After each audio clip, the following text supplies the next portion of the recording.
Je n'ai jamais cru que l'amour pouvait frapper à nouveau à mon âge. Je n'ai jamais cru que l'amour pouvait frapper à nouveau à mon âge.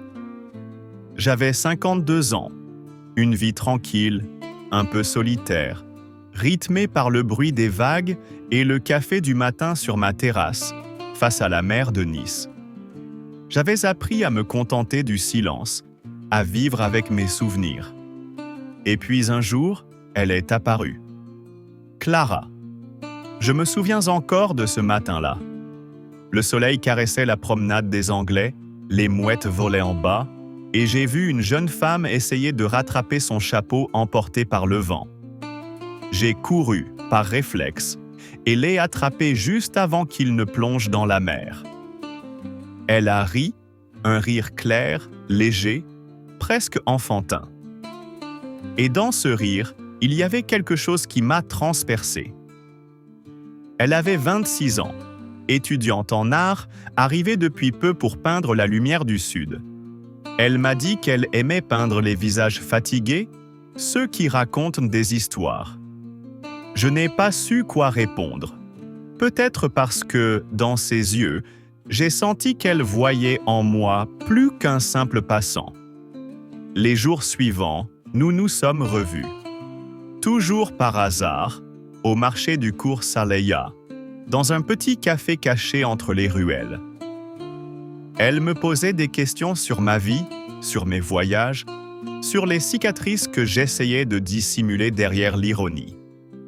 Et moi, je la regardais parler, fasciné par la simplicité avec laquelle elle embrassait le monde. Il y avait quelque chose d'impossible dans ce que nous vivions. La différence d'âge, les regards parfois insistants, les murmures dans les cafés, mais rien de tout cela n'avait d'importance quand elle me prenait la main, quand elle posait sa tête sur mon épaule en regardant le coucher du soleil. Un soir, sur la plage déserte, elle m'a dit « Tu sais, je n'ai jamais aimé quelqu'un comme toi. » J'ai ri doucement. « Tu ne dis pas ça à tous les vieux messieurs que tu croises ?» Elle a secoué la tête. « Tu n'es pas vieux, tu es calme, tu es vrai. » Et là, elle m'a embrassé. Un baiser lent, salé par la mer, chaud comme l'été. À cet instant, tout ce que j'avais cru perdu, la passion, la tendresse, le courage d'aimer, m'est revenu d'un coup. Les semaines passaient, et avec elles naissait une sorte d'évidence. Nous ne parlions pas d'avenir. Nous vivions au présent, comme si chaque jour pouvait être le dernier.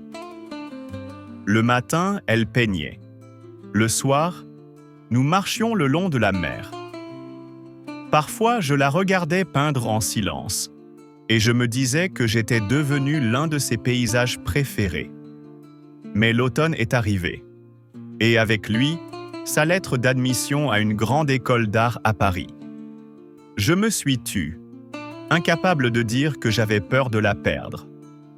Elle m'a regardé longuement, puis a dit « Tu m'as appris à aimer sans peur.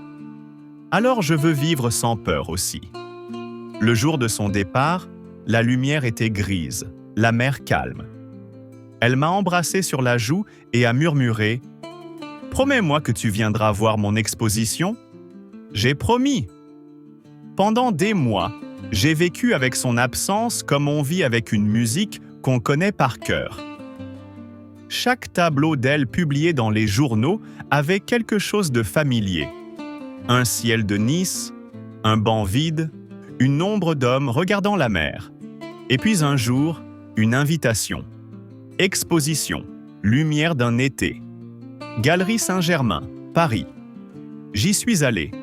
Et là, au milieu des toiles, j'ai vu un tableau. Mon visage, tel qu'elle me voyait. Fatigué mais vivant. Triste mais amoureux. Elle était là, à quelques pas. Nos regards se sont croisés. Elle a souri. Et dans ce sourire, j'ai su que rien n'était fini. Nous avons marché, longtemps, dans les rues de Paris.